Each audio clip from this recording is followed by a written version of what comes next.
देखने वाले लोग हैं, उनको काफी उम्मीदें की किरण जगी है। और यही कारण है कि आज सरकार से लेके उनके जो नुमाइंदे हैं, कहा जाए उनके अधिकारी है, सारे अधिकारी है, ये भी कहीं ना कहीं चकाचौंध हो गए हैं। ये चैनल उनकी कैमरा से भागने की हरदम कोशिश किया है इन्होंने, कभी नहीं ये कहा है कि मैं अपनी जो करतूत है उसको मैं बयां करूं। बार बार चैनल की टीम जब एसआरए के ऑफिस में जाते हैं और पूछा जाता है कि क्या आप इस बारे में बताइए, तो वहां से कहीं ना कहीं वो भाग लिए होते हैं और हमारे संवाददाता हम वहां पर घंटों बैठकर और चले आते हैं। तो जाहिर होता है कि कहीं ना कहीं चोर के दाढ़ी में तो तिनके जरूर नजर आते हैं। लेकिन सरकार को भी सोचना चाहिए कि इस तरह का जब भ्रष्टाचार का आलम स्थानीय क्षेत्र में चल रहा है तो इसके ऊपर कोई ठोस कदम उठाया जाए, लेकिन सरकार भी कोई ठोस कदम उठाती नजर नहीं आ रही है। लेकिन मैं यहाँ यह कहना चाहूंगा कि जब चैनल वन ने जब खबर लगातार चलाना स्टार्ट किया, इन भ्रष्टाचारियों को पोल खोलना लगातार स्टार्ट किया, तब से जाके इनके कान खड़े हो गए और अब जाके कहीं ना कहीं 20 या 25% कहा जाए तो कुछ न कुछ इसमें भ्रष्टाचारियों के बीच में दहशत फैला है कि कोई मीडिया आया है और मीडिया आकर हमें कहीं ना कहीं से इस चीज को, गड़े हुए मुर्दे को उखाड़ रहा है और कहीं ना कहीं हमें पकड़े जाने की नौबत आ सकती है। जी संदीप, चैनल वन की इस कोशिश ने राजनीतिज्ञों को, राजनीतिक पार्टियों को कितना जगाया, उनकी कितनी नींद, कैसे नींद टूटी है?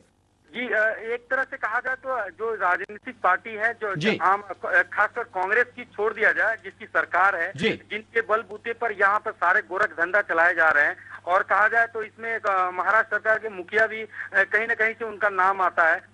यह आम नागरिकों का कहना है कि सरकार भी इसमें लिप्त है। और यही कारण है कि आज है जितने विरोधी विपक्ष के लोग हैं, चाहे वो एमएनएस हो, भारतीय जनता पार्टी हो, या फिर राष्ट्रवादी कांग्रेस पार्टी हो, या फिर आरपीआई हो, ऐसे छोटे बड़े बहुत से सारे पार्टी है, आज एकजुट होकर इन भ्रष्टाचार बिल्डरों के खिलाफ एक मुहिम छेड़ने की हरसम कोशिश तैयार कर ली है। और ये इन लोगों का एक ही कहना है कि चाहे जो कीमत चुकानी पड़ी, लेकिन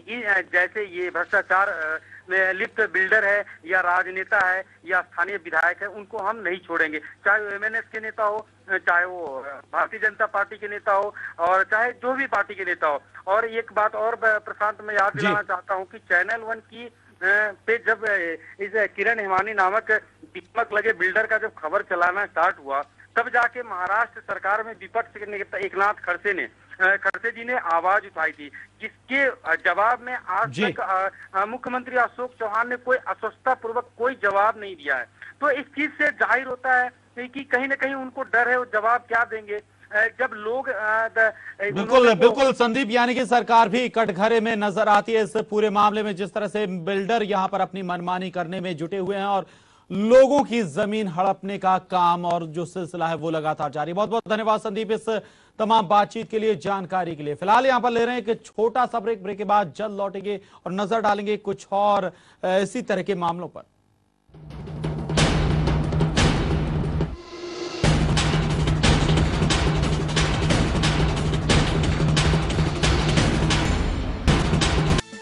नजारे जो आपकी नजरों को छू जाए, पल में आपके होठों पे मुस्कान लाए, जिसमें होगा कुछ नया, कुछ खास, जिसे लेकर हम आएंगे आपके पास, आपके अपने प्रोग्राम नेट के नजारे में। देखना ना भूलिए सिर्फ चैनल वन पर।